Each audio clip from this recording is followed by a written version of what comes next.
I couldn't get Jota out my head.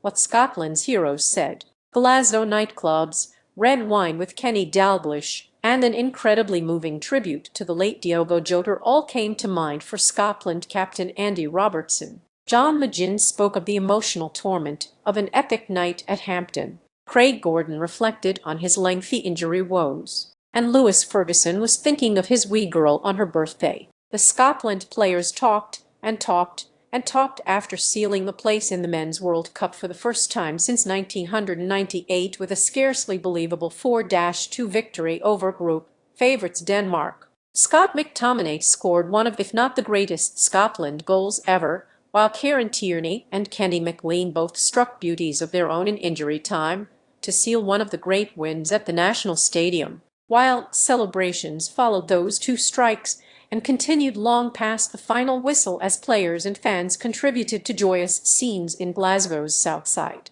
But how did Scotland's heroes sum it all up in the immediate aftermath? Scotland qualify for first Men's World Cup in 28 years. Scotland cash in almost 30 years of glorious failure. As dreams come true, how Scotland's bizarre but glorious campaign unfolded. I've been in bits. I couldn't get Jota out of my head. Scotland captain Andy Robertson paid tribute to former Liverpool teammate Diogo Jota, who died last summer in a road traffic accident. I've hit it well, but today I've been in bits, the 31-year-old said. I know the age I'm at. This could be my last chance to go to the World Cup. I couldn't get my mate Diogo Jota out of my head today. We spoke so much about going to the World Cup because he missed the last one with Portugal, and I did with Scotland.